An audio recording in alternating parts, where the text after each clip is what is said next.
Recent reports have shown us what we may see in a Rasmus Dahlin contract extension with the Buffalo Sabres. However, with the recent signing of Jake Sanderson, this may have changed the plans for the Buffalo Sabres and Rasmus Dahlin between these contract talks. I'll be going over all the reasons this may be the case in this video, but before we get into it, we noticed that 97.8% of you guys are not subscribed to the channel, so if you're looking for a place to catch up on all the news from your favorite team and across the league, you're in the right spot. Make sure to stay a while, subscribe to the channel so you won't miss out any news from around the league, your favorite team, and every hockey league around the world. So make sure to subscribe if you don't want to miss any of that. But like I said, recent reports have shown that Rasmus Dahlin may be getting an extension that's looking like a rumored extension of 8 years with an AAV of $10.5 million per After the Whistle podcast. Now, obviously, this is a gigantic contract, but this kind of wasn't really the plan coming up this past few days with the extension of Jake Sanderson. The Buffalo Sabres, neither did anybody, really, it seemed like. We haven't heard much before this contract extension actually happened, that Jake Sanderson signed an 8-year deal worth $8.05 million AAV extension with the Ottawa Senators.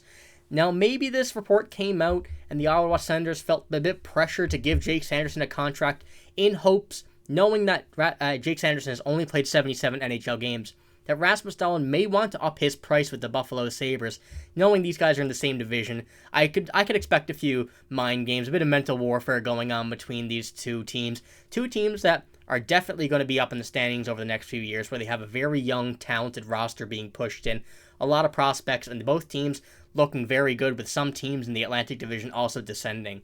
But like I said, I think this is going to be a massive contract, regardless of if this does come out at 10.5 or if it doesn't. We know how good Rasmus Dahlin's been over the past few years, and he's been absolutely worth all the money he's going to get. You can see, especially this year. This year kind of solidified him as that number one defenseman that you would want on an NHL team. 73 points in 78 games.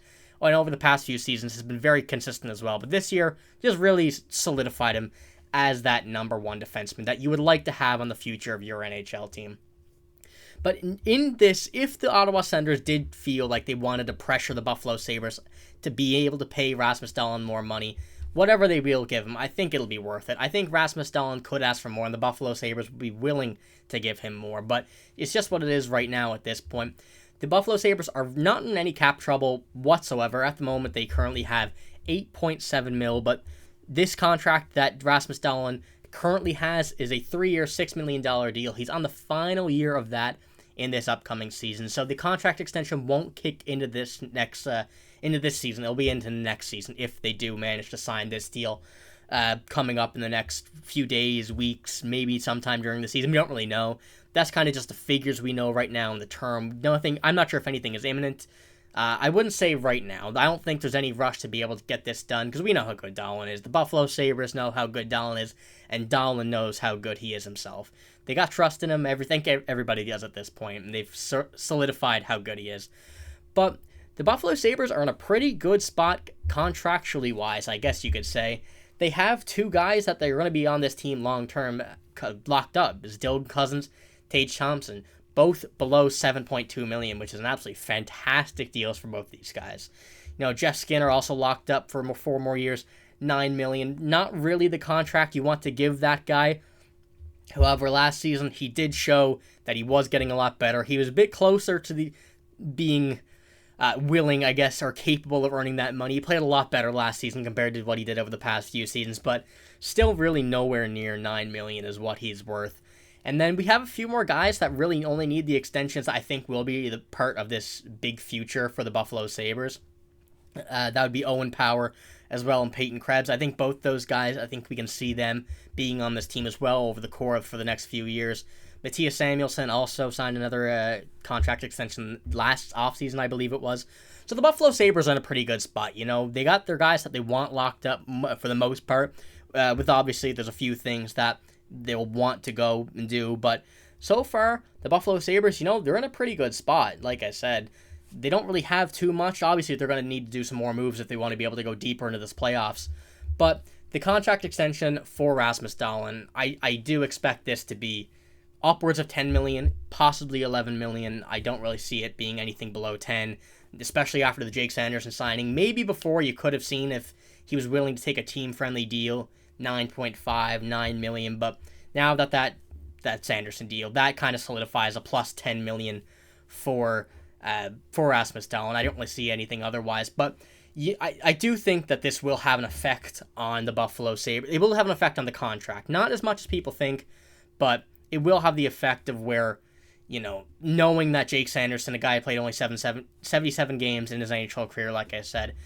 will be making $8.05 million, and then a player who we know how good he's been. I'll put up stats again here. Just fantastic numbers. Fantastic, phenomenal numbers for the past 5 seasons in the NHL as a number one defenseman, certainly. So, I can't really expect anything more than 11 million, 11.5, but nothing less than 10. Whatever Rasmus Dahlin wants, I think the Buffalo Sabres are willing to pay him. They're not really tight in cap, like I said, but his current contract, he's well surpassed that. He's well deserving of more than $6 million. So I think that's why the Buffalo Sabres are not pressured. They're willing to give him this contract. They're ready to give him this contract. They're ready to move on to the next phase of this team, the next phase of this roster, and they're looking good for it, and I think they will be ready when Rasmus Dahlin signs his extension. This team will be put on to the next level. Obviously, they have some goalies. They need to figure out the situation with that as well. Their contracts, Ukko-Pekka Luukkonen's on the final year of his deal this year, RFA afterwards. Devin Levi has one more year after this year, but the Buffalo Sabres are in a very good situation right now. No matter if Rasmus Dahlin wants a lot of money, the Ottawa Senators didn't put too much pressure on the Buffalo Sabres with this deal. But the Buffalo Sabres, nothing to worry about. Take your time. You're going in the right direction. That's the main thing for this season. And I'm excited to see how much Rasmus Dahlin can do this season with an even better team going into this year. And then just, being pushed up. The more experience this team gets, the better it will be as young as it is. So I'm excited to see what he does this year. Maybe the Buffalo Sabres want to be able to rush this contract a bit so he don't get better and want more money. But I do expect it to happen before the end of next season. He won't be getting pushed to the limit for his new extension, I don't think, at least.